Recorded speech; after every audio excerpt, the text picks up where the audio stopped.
Fiesta ng Las Piñas, alimango nakachinelas, limasan nakamedyas, bangus nakasandalyas, nagalit si Talaba, si Tahong nakatunganga, dahil kay Galonggong ay tinatansin tilapia.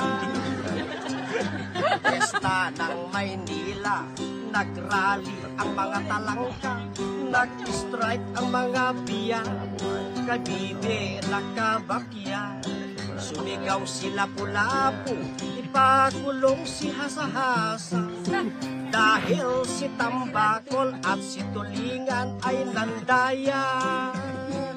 Mga dayo at dalag ay nagrebelde, sila'y nag-walk out sa mga palengke, kasama ang Tulya, Halahanteros at Kabibe. Si Ayungin ang naging speaker ng kabinete.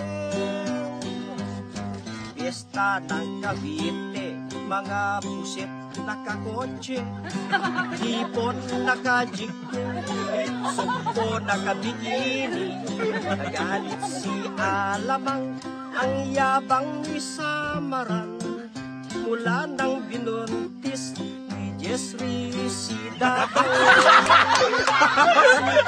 Si ay binukog ni Pamaro, dahil sa chismis ni Tulingang gago.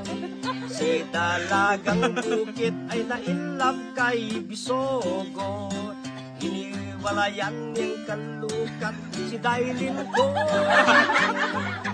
Fiesta Manila Bay, mga red tide umaatake, lahat lamang dagat ay di na raw pwede.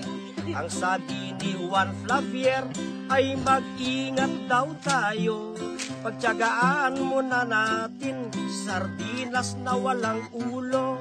Pagtiyagaan muna natin sardinas na walang